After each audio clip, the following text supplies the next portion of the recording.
Assalamualaikum warahmatullahi wabarakatuh. Hai semuanya, balik lagi di channel Mela Taskia. Seperti judulnya, kali ini aku bakal ngebahas tentang diare. Apa aja sih yang harus kita lakukan ketika anak kita terkena diare? Dan juga di video kali ini aku bakal ngasih tips dari DSA tentang cara untuk mengatasi diare yang ampuh. Apa itu? Jadi jangan skip video ini, tapi sebelum itu kalian jangan lupa like, subscribe, dan follow Instagram aku. Nanti linknya aku bakal taruh di description box. And ya, langsung aja kita ke videonya.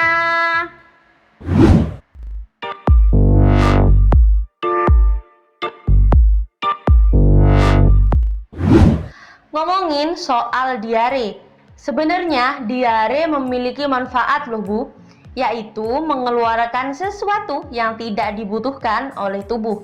Misalnya, anak kita tidak sengaja memakan makanan yang kotor.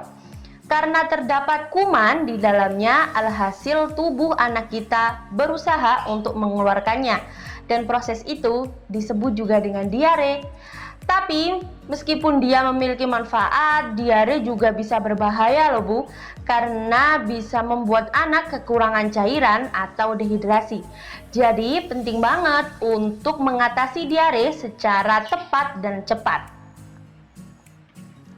Oke, langsung aja. Ini dia beberapa tips yang ampuh mengatasi diare pada anak. Yang pertama adalah mencukupi kebutuhan cairan. Mencukupi kebutuhan cairan pada anak itu wajib banget ya Bu, apalagi saat anak diare. Karena saat anak diare lebih mudah untuk dehidrasi atau kekurangan cairan. Untuk cairan di sini bisa susu formula, air putih, atau jus, atau yang lainnya. Yang kedua adalah mengurangi takaran susu formula. Ini adalah tips dari DSA anak aku.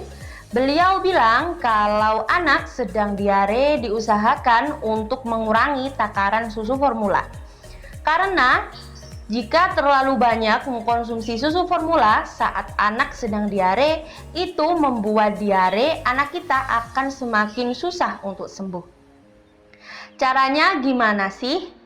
Misalkan, anak kita biasanya mengkonsumsi susu di 120 ml.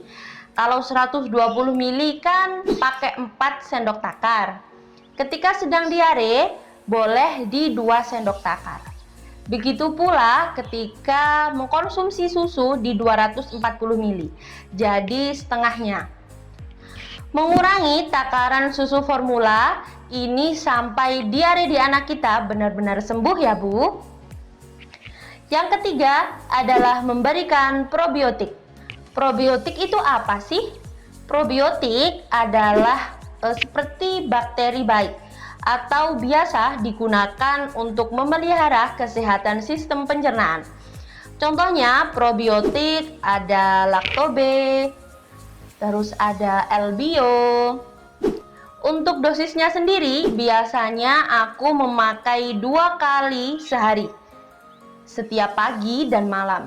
Biasanya kalau ke DSA itu malah dikasih dosis 3 kali sehari, tapi aku cukup pakai di 2 kali sehari aja. Dan itu dicampur di susu atau di makanannya setiap pagi dan malam ya. Itu nggak berasa apa-apa, jadi anak pasti nggak nolak. Yang keempat adalah memberikan zinc. Dikutip dari laman WHO, suplemen zinc dapat meringankan gejala diare dan mempercepat kesembuhannya. Serta suplemen zinc juga dapat mencegah anak terkena diare lagi 2-3 bulan ke depan. Dan setiap ke DSA pasti dikasih obat zinc ini ya. Tapi tenang aja, kalian juga bisa membeli obat zinc ini secara bebas di apotik. Kemarin anak aku mengkonsumsi obat zinc mereknya Holy Zinc. Nanti aku bakal kasih gambarnya. Itu harganya murah banget, 8.500, dan alhamdulillah di anak aku cocok. Obat zinc ini dikonsumsi selama 10 hari. Kenapa?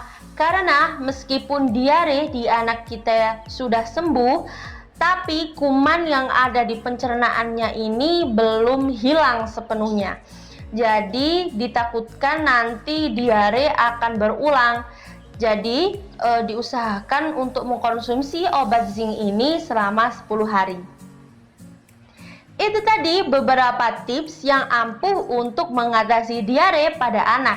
Sekarang aku bakal ngasih tahu gimana sih caranya ngebedain diare yang bisa kita atasi di rumah dan diare yang harus segera kita bawa ke rumah sakit. Ciri-ciri diare yang bisa kita atasi di rumah adalah anak tetap ceria, mau makan minum, pipis teratur, terus tidak muntah, tidak demam, jadi hanya diare saja. Kalau diare yang harus segera kita bawa ke rumah sakit adalah anak tidak ceria, tidak mau makan minum, terus pipisnya juga jarang, seperti gejala dehidrasi gitu ya, terus muntah, dan diare terus menerus, itu harus segera kita bawa ke rumah sakit. Oke, sekian dulu video kali ini. Semoga bermanfaat. Kalian jangan lupa cek video aku tentang anak alergi lainnya. Nanti linknya aku bakal taruh di sini. Dan juga kalian kalau ada pertanyaan atau request video, kalian boleh komen di bawah. Dan juga boleh DM ke Instagram aku. Nanti linknya aku bakal taruh di description box. And yeah, see you on my next video. Bye!